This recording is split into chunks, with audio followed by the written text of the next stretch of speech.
So I'm doing a research piece into the Maori Party and its founding and where it is today.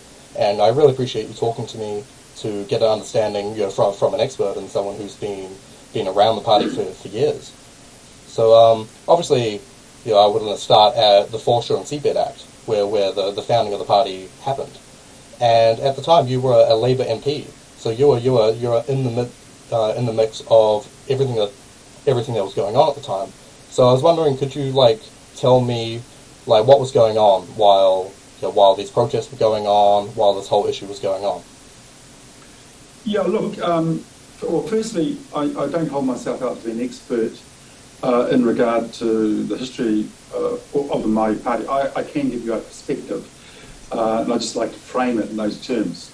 Okay, so from my perspective, we knew in the Labour Party that it was only a matter of time before a Maori Party rose, and what drove that?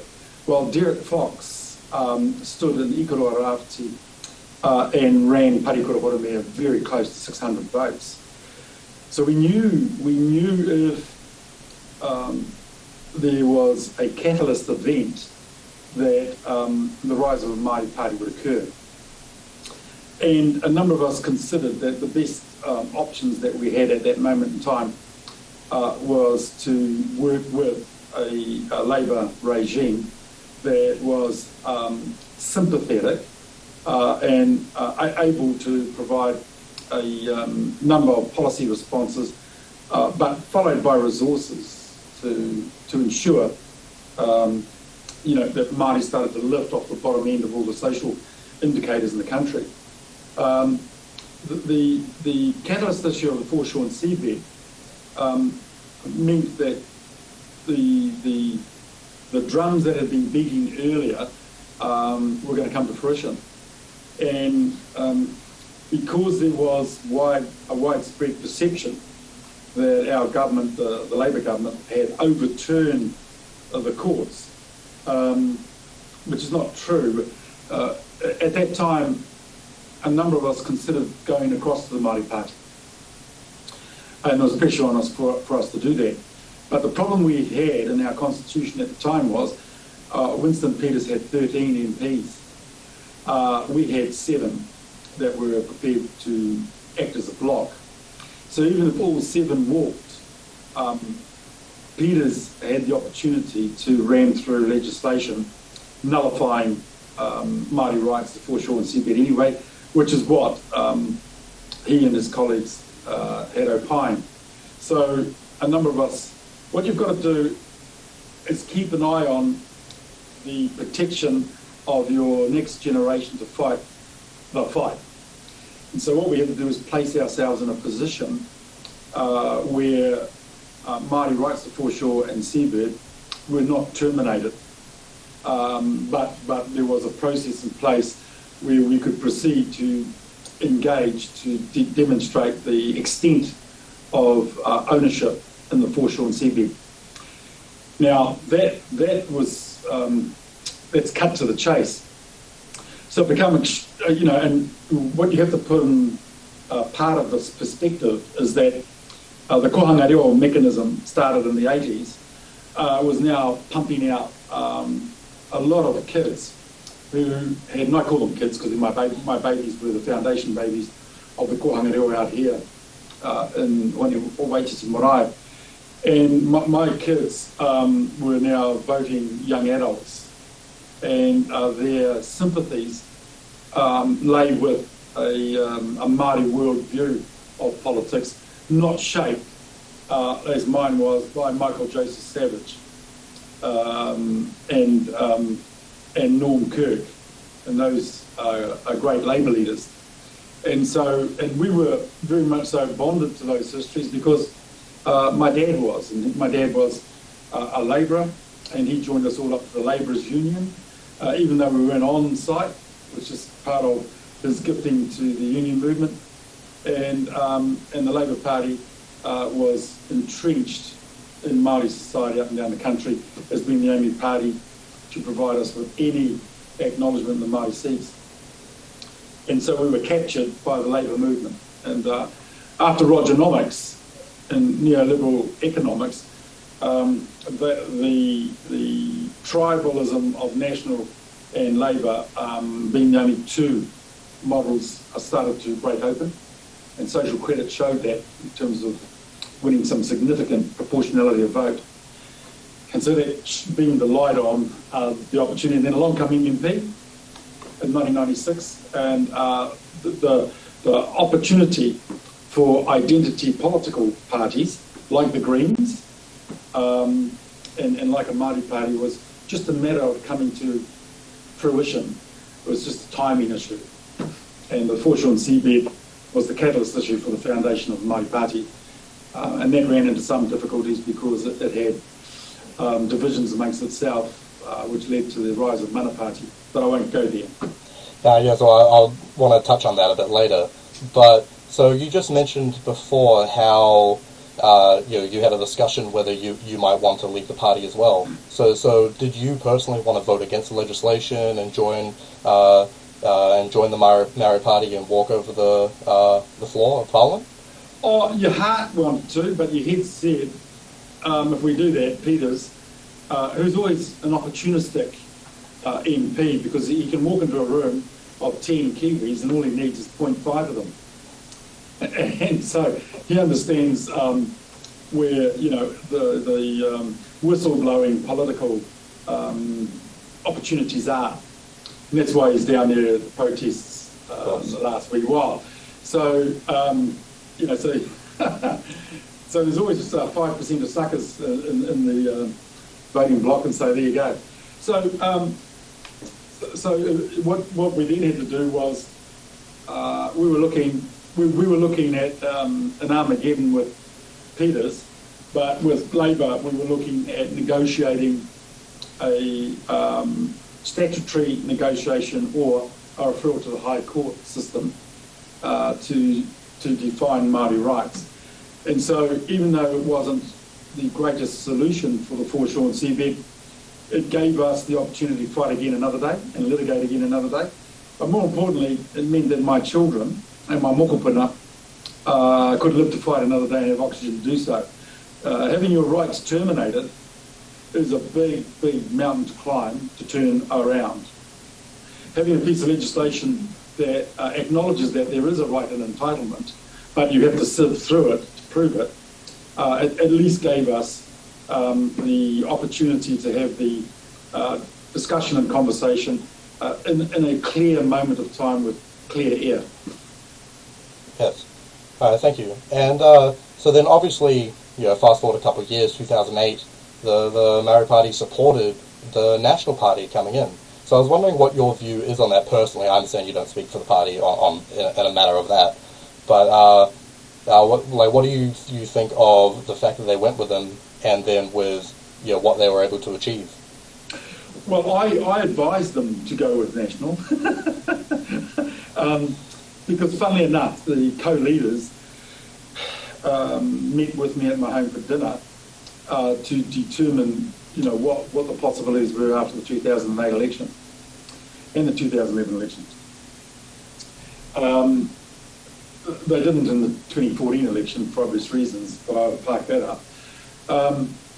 And so because Sir Peter Sharples is a long-time resident of Whānau Waipareta, one of the founders of our Marae Hone Waititi, and so we've worked together for years on many things, and so even though we had great difficulty with one another over that particular issue, that issue didn't define our relationship. Same with Tariana, because with Tariana, in the heat of the moment when the heat was really on her for crossing the floor, and then for resigning to stand for the Māori Party and create it. So I was one of the few that used to go across and see if she was okay and all the rest of it, because it was a hellish period to go through, hellish. If you're in the heat of the moment in the political and parliamentary precinct. Okay? So they come to see me, and what we agreed was that one day the Māori Party would be seen as a natural party of government, regardless of whether the blue were in charge or the red were in charge. And then part of that was to normalise the fact that the Māori Party could work with both sides of the House in advancing Māori interests. And therefore, we become the default proposition for the Māori caucus in National and the Māori caucus in Labour. Right? So that held some appeal, still does, actually, still does, from a constitutional perspective. So in going with National, Key did two things in 2008. The first was he looked around the landscape and knew he could not manage the politics of Māori-related matters because he didn't have a Māori caucus. Brash saw to the destruction of that, and so he was going in as a popular change prime minister, requiring somebody look after the mad natives, probably. This was his view, probably. I don't know, you have to ask him. And so it was a stroke of genius from a political perspective in doing a deal and putting both Pete Sharples and Tariana Turia in the cabinet. Because he did not need to, because he did not need the Māori Party votes. Right? Because he was home and hose with National and ACT. And so the net result of that was it's better to be at the decision-making table than not to be there at all. Particularly when when the Māori people have determined that they're not any longer supportive of the Labour Party. And then along come 2011, and Labour lost more seats to the Māori Party, and there was only two left, Ikaroa Rawati and Waikato Maniapoto, right? Parikura Horomea and Nanaia Mauta held their seats. Māori Party took 5. And if they had played the game well between 2011 and 2014, they would have held all 7 in the election of 2014. Well, you did mention that, say, the Māori community have gone away from Labour, but I don't think their party votes really show that, right? That's right. But here's the thing: in the Māori seats, the mana is always in winning the vote of the people from your street. Yeah, mana doesn't come from party machinations and all the nonsense that goes on with the lists. The mana in the Māori seat comes from the voice of the people saying, no, you're the person that we vote for to advance our interest in Parliament. Sure, I understand that. But does it not seem like it's going against their votes in the party vote to form a coalition with National? I understand your point of it's better to be at the table than not at the table, but when the majority of people in those seats have said, no, we don't want National, like how is that fair for those MPs to then go and I guess they never propped up the party, but they did work with them? The compatibility of voting, we will, on behalf of the present Māori Party, we run only a constituency-only seat vote. Okay, they can vote for the Labour Party, the Green Party with their party vote. Okay, because we do not have enough party votes, even if they all voted for us. If we win 7 seats and win all the party votes, we don't get any more seats. It is the punitive clause against a constituency party, which the MMP system is set up to actually penalise a constituency party and reward party vote parties. Okay, yeah, I guess that makes sense. Yeah, so we get that. Yeah. So you joined the party in 2020, or you ran for the party in 2020. I'm not 100% when you joined the party. But so like, what was your like political journey to run for the seat yourself? Like to run for the party opposed to running for the Labour Party in the past? Oh, what you have to understand is my father made me a member of the Labour Party when I was 8 years old. I have 9 brothers and 3 sisters. All of them were made members of the party. And as I said to you earlier, I was made a union member before I even knew what a union was. So it is embedded deeply in our families, the Labour Party. It was the first party that allowed Māori to actually get, instead of being paid in food stamps, actually join the economy in the 1940s, right? It's the first party that allowed us to start to have benefits. It's the first party that allowed us or access to the welfare system. It's the first party that allowed some of our returned soldiers to be in the returned soldiers' ballot for land. Not a lot, but, some. And so at every step of the way, the state advances and lending program that got Māori housed, that was the Labour Party that got that at fixed interest rates, where they're the ones that brought in the 40-hour week. That's what the Labour weekend's all about. So when you start rattling off the wonderful policies that the Michael Joseph Savage policy-driven machine adopted and kept progressing, you can understand why we as a people were deeply enamoured intergenerationally with that party. Whereas the National Party was the party of Holland's Cossacks.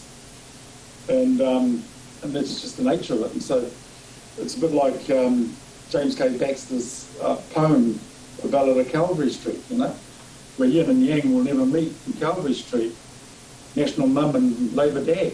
So it was our society was as concentrated as that, with as limited choices as that as well.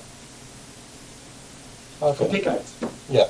But then, why did you join the party? Like, what did the Maori Party? Because, as you said, you're a Labour man through and through, and now... Because I helped organise the 2014 Māori Labour Party campaign, okay? And that was to take out the Māori Party because they had this unnatural affinity with National. And their job was to look at the changing dynamic of politics and to voice the Māori people's expressions over that period. The Māori Party did not do that. And so in 2014, we also tried to get Willie Jackson as the candidate for Tāmaki Makaurau, right? He would have won Tāmaki Makaurau, no doubt about that, because we've got the political machine here. But Te Roroa Flavel would not give him confidence as the leader. When the Labour Party found out that Willie was going for the Māori Party, we won the electorate. Okay, we won the electorate vote for him to be the nominated Māori Party representative. But if you've got a leader that's opposed to you because he sees you as a competitor, you know that the party's pretty much buggered. Okay? And so the Labour Party then reached out to Willie, and the rest is history. So Willie was the leader of Mana Māori Motahaki. Willie was an Alliance MP. Willie's been in more parties than bloody Harvey Weinstein. I mean, the fact of the matter is that he's been in the Socialist Unity Party. He was in Mana Motahaki. He was in the Alliance.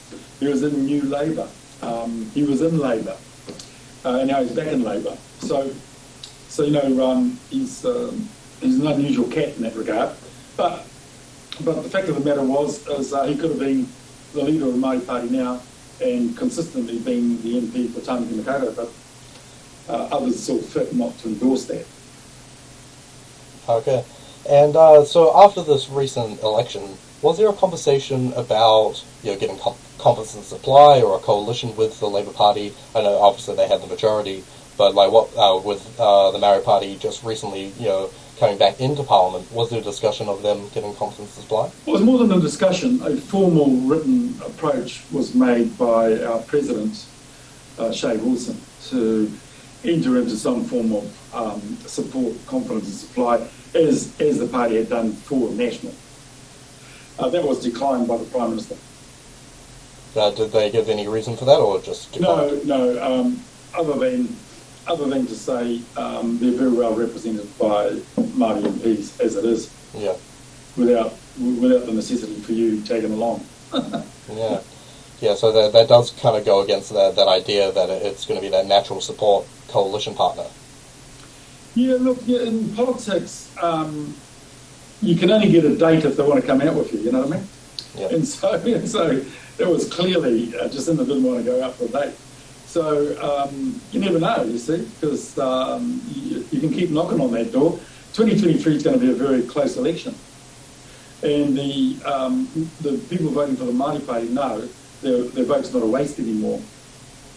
That as the tide goes out on the Labour Party, their vote's not going to be wasted on the Māori Party.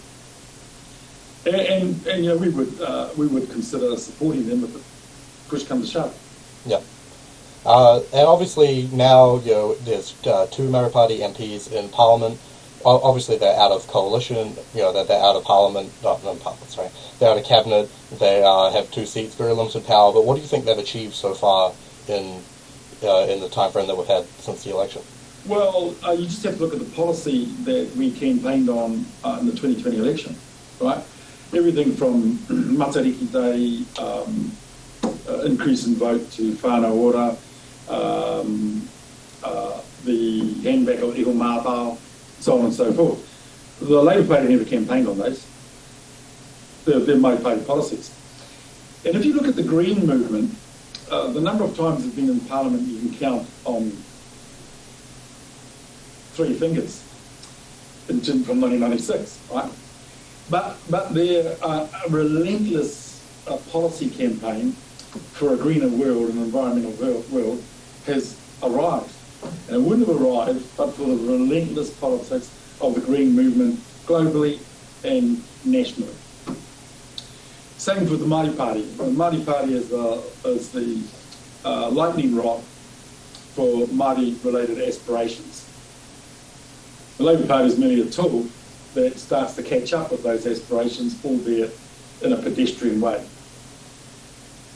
Oh. So if you look at the Green movement is the lightning rod for Labour and National, and they catch up in a pedestrian way. Oh, that's fascinating.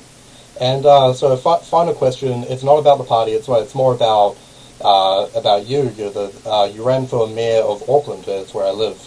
You know, in the last election and the elections this year. I was wondering, you have any ideas of running for mayor again? Well, I only run for things if I think the social injustice has been committed. And we're in the Human Rights Tribunal, and the court case starts in May, against Auckland City Council for the way in which they have discriminated against elders, fixed income peoples, beneficiaries and brown people by capping the amount of publicly owned Auckland City Council land that can be used for social housing. And their argument is that there is a nirvana where everybody should live in 30% social housing, 30% affordable, and 30% millionaires all living together. Now, there's not one suburb in Auckland that reflects that demographic. And to continue to use that prejudices us, particularly in terms of where the strategic land holdings are, because they're in areas which are intensifying, and in the areas where there's easy access to transport, infrastructure, and therefore jobs. So what any other housing policy pushes the poor people out of town to have to transport themselves in to where the jobs are. So I just don't accept Goff's mayoralty on that, and so that was a catalyst event that forced me to run against them. Yeah.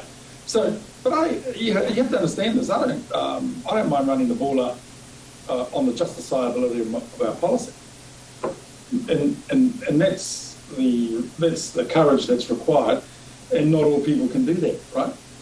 And I'm not saying that there's a level of timidness or cowardness for that. I'm just saying different folk are made from different fibre. And so, will I run again? I'll let you know when I poll the mayoral candidates in May, and if they continue to hold on to Goff's policy of prejudicing and discriminating against the right of poor people, pensioners on fixed incomes, and brown people to get housing in intensification areas. That's just not acceptable conduct. Let the millionaires buy in the millionaires' suburbs, and they will.